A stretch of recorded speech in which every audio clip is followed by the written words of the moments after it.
Eh bien salut les gens, c'est le Quasibon, mais non, vous n'êtes pas encore tombé sur une chaîne remplie à ras-bord de top. Top 10 des meilleures morts dans un parc d'attractions. Top 5 des femmes en super surpoids. Top 2 des eaux potables les plus incroyables. Top 15 des plus belles coupes de cheveux de l'Icarion Rock. Dis le mec qui a fait une vidéo parlant de 15 lois insolites. Balancez le générique avant que quelqu'un médite là-dessus. Tu devrais méditer sur le mec putaclic que t'es devenu. Et toi médite sur le régime alimentaire de ta femme, enfoiré.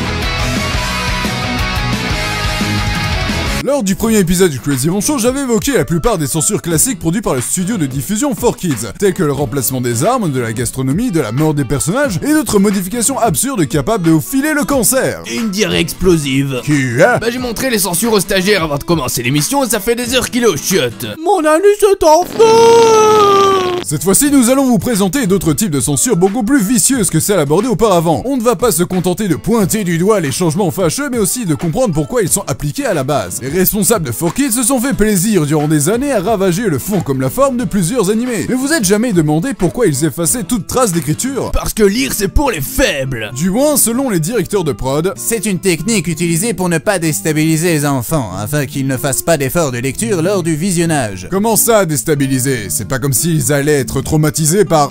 Je vais vous dire mon secret. Je vois des lettres de l'alphabet. Tu les vois souvent? À chaque fois qu'on veut m'apprendre à lire... Je crois qu'il faisait référence au caractère en japonais. Au pire, ça prenait 30 secondes à placer une traduction approximative juste en dessous ou à remplacer le texte au montage. Assez ironique venant des mecs qui se sont fait chier à animer une cigarette transformée en sucette. Bordel à couilles! Tu t'en es toujours parmi, hein? Mes sautes d'humeur soudaines m'indiquent que non. Au fond, il y a une raison pour que 4Kids soit aussi approximatif. Leur but était de diffuser du contenu prévu à 100% pour un jeune public. Et les acheteurs des droits de diffusion se sont contentés de lire le synopsis pour chaque série pour savoir s'ils allaient l'acquérir ou non. Évidemment qu'il y a une couille dans le pâté, t'étonnes pas d'acheter de la bouffe périmée depuis 6 ans et qu'après... Des champignons sur ma viande! Chouette! Un supplément alimentaire! Je crois que le pire niveau technique de montage, c'est pas de remplacer une couleur, un objet ou un symbole. Le pire, c'est quand tu ne comprends plus rien de ce qui se passe à l'écran. D'ailleurs, je voulais te prévenir, vu qu'on galérait à payer nos factures, je me suis lancé dans une carrière de cache-téton. Et tu t'en sors comment? Ma réputation est toute faite.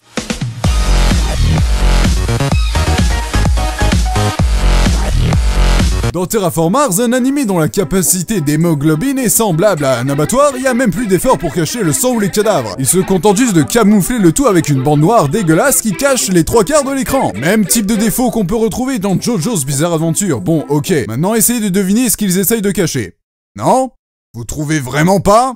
La cigarette encore visible? T'es un génie, Roger! Nos amis japonais ont appliqué ce camouflage distingué car au Japon, l'âge légal pour fumer est de 20 ans. Or, dans l'histoire, Jojo en a 17. Ils ressemblent à quoi les ados dans la vraie vie? Faisons une Q&A, même si j'en fais quand même pas mal souvent, je sais que ça vous fait plaisir, donc what do we wait? Ouais, tout est mieux dans les mangas en fait. Non seulement ce fou noir est dégueulasse et ne fait pas son taf de cacher la cigarette. You had one job. C'est clairement le genre de cas où les monteurs se rendent compte que c'est très difficile de cacher ce genre de détails, du coup ils se démerdent en faisant un travail approximatif. Par contre, si on regarde chez Tokyo Ghoul, on peut trouver la bonne idée de mettre les couleurs en négatif. Le but est de remplacer la couleur du sang, toutefois c'est une technique qui rajoute un aspect artistique renforçant le côté choc psychique de la scène en augmentant son impact. Après, la censure n'est pas que esthétique. Elle peut carrément effacer l'idée de mentionner les thèmes ou points fondamentaux de l'intrigue. Exemple le plus flagrant, Yu-Gi-Oh! Tu veux dire l'animé qui sert juste à faire du merchandising pour un jeu de cartes aussi chiant qu'un documentaire animalier? N'exagère pas, on peut apprendre des trucs cool d'une copulation entre tortues! Ce moment d'innocence vous est offert par Disney Nature.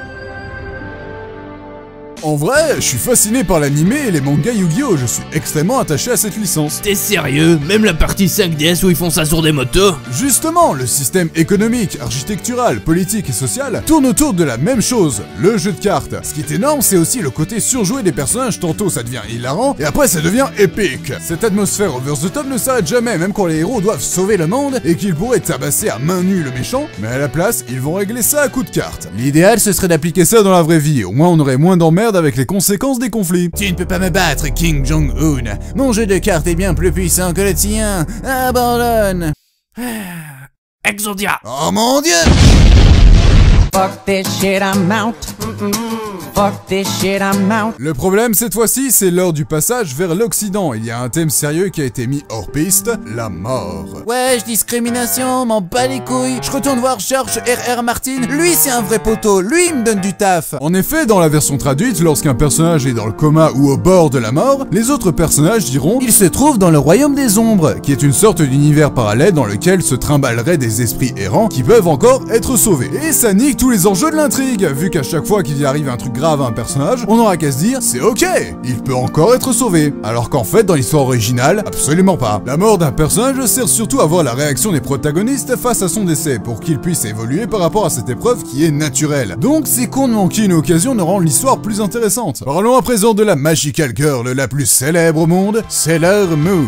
Comme vous le savez, Sailor Moon est accompagnée d'autres Sailors ayant des noms faisant référence aux autres planètes du système solaire. Il y en a deux d'entre elles, Sailor Uranus et Sailor Neptune, qui partagent une relation homosexuelle. Et toi dans le fond avec un arc-en-ciel sur le dos qui hurle « Et t'as un problème avec l'homosexualité ou quoi ?» Absolument pas. Je dis toujours dans la vie, tu fais ce que tu veux, tu crois en ce que tu veux, avec qui tu veux, tant qu'au final ça ne blesse quiconque, y compris vous-même. C'est le plus important. Or, les Américains à l'époque étaient pas trop chauds pour parler de ce thème librement et ils ont eu la brillante idée de remplacer l'homosexualité par de l'inceste.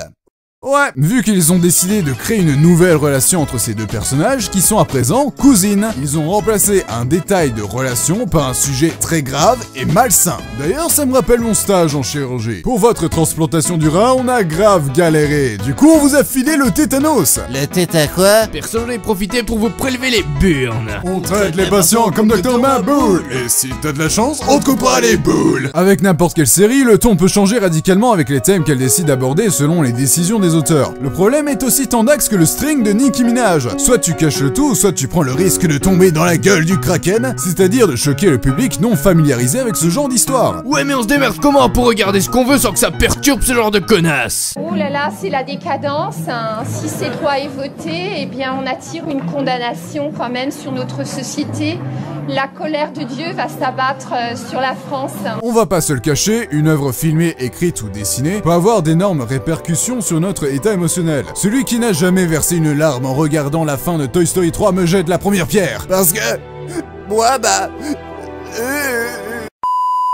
Tout comme notre culture peut être accrue ou alternée, notre vision propre du monde ou d'une valeur morale sera éventuellement remise en cause via un élément de fiction, et cet impact dépendra de notre réceptivité mais également de l'engouement que les auteurs auront mis en place pour assurer la qualité du travail en question. Attention, hein, je dis pas que vous allez obtenir la science infuse en regardant un épisode du laboratoire de Dexter. Pour ceux qui prétendent que les dessins animés ne sont que pour les enfants, si vous ouvriez vos chakras, vous pourriez y trouver les thèmes de la mort parentale et de la rédemption, la peur du changement, le surpassement de soi afin d'atteindre ses objectifs malgré les préjugés, la notion relative de la justice et comment elle doit être appliquée, les choses que nous sommes capables d'accomplir pour le bien de notre famille, la découverte que, au fond, les nazis ne sont pas si méchants qu'on pourrait le croire. Je déconne! Un point Godwin pour monsieur. Ah, merci, ça faisait longtemps! Si on revient sur le problème du contenu adapté à un public jeune ou non, vous, parents, en êtes seul juge et vous devez absolument réagir si votre morveux a l'air de se poser des questions sur ce qu'il vient de voir ou d'entendre, en lui expliquant au calme les notions qu'il ne pourrait pas comprendre.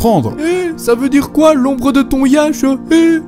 Je termine l'émission si tu permets. En attendant, fais-moi plaisir et écoute Dieu Orelsan. Pour l'amour du bon goût au moins. En conclusion, ceux qui diffusent des programmes télévisuels sont limités par le code de déontologie de la chaîne auquel ils sont reliés et doivent adapter le contenu qu'ils proposent pour le plus grand nombre pour attirer plus d'audimat. Ce qui est logique au final, même si ça reste de la matière fécale avec une petite cerise sur le dessus pour rendre ça plus présentable. C'est pour cela que je vous demande à tous d'encourager n'importe quels artistes qui vous plaisent sur internet, car c'est grâce à ce genre de soutien qu'on a pu voir naître des trucs énormes comme One Punch Man, et ce n'est qu'un exemple parmi tant d'autres. Grâce à un peu de solidarité, la créativité ne cessera de se développer sur le web, permettant de laisser libre cours à notre passion sans qu'il n'y ait de barrière quelconque. Il y aura toujours moyen de trouver ce que vous cherchez, quelles que soient vos préférences, croyez-moi. Même des trucs similaires à Two Girls One Cup. Mais de quoi tu... Oh putain de merde! C'est le cas de le dire. Pourquoi ces dames mangent du chocolat toute nue? Ouais, du chocolat.